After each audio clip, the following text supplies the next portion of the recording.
Hello everyone, magandang oras sa ating lahat. Welcome to my videos. Maraming salamat sa panonood at lalo na sa mga nag-subscribe. Thank you guys. At kung bago ka pa lang dito sa aking videos, huwag kalimutan mag-like, comment, share, and subscribe para updated ka sa aking mga bagong upload na mga videos na mayroong magandang kasaysayan at halaga tungkol sa ating mga barya.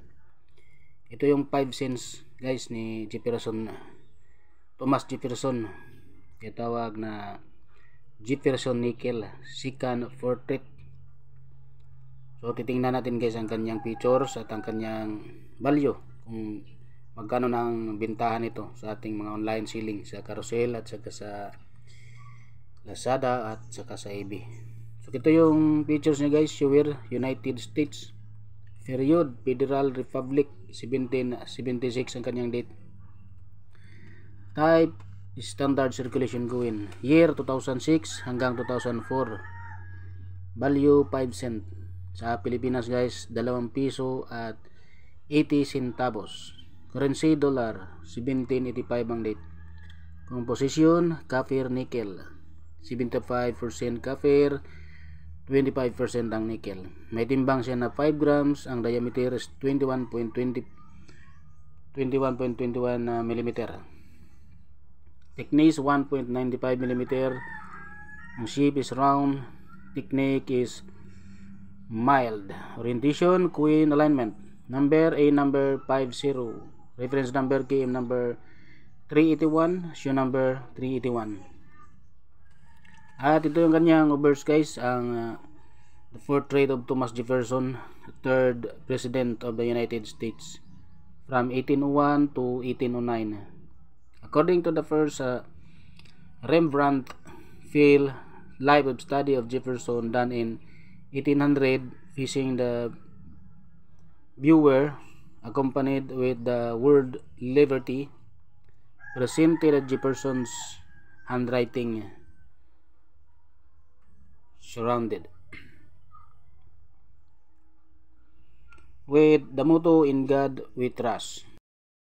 Script is Latin, ang lettering "In God We Trust." GNF Liberty 2016 Day DW. Engraver si Jamie Frankie Donna Weaver.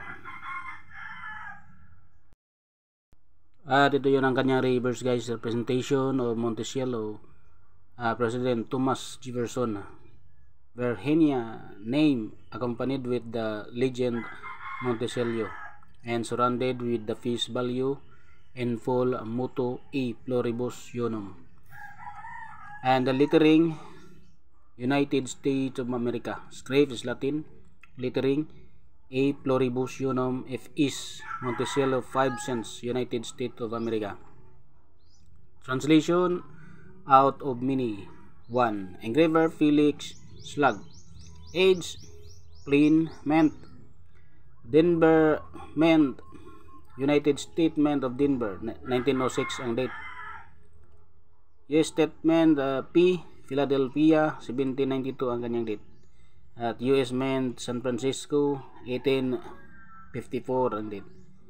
US Mint West Point 1973 ang kanyang date. Ito yung 2014 natin guys na Denver Mint, may 15% na nilabas at ang kanyang uncirculated is 26 pesos.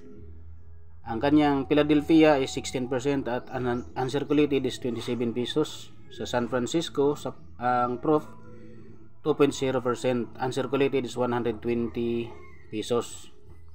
So guys, ang bintahan nito guys sa ating online selling guys platform sa eBay ay umabot ng $4 hanggang $20. At mataas pa kung mayroong magandang error at ang kanyang kondisyon. So yun guys ang nakuha natin mga impormasyon sa ating inomista.com at sa selling platform natin sa eBay. God bless sa ating lahat.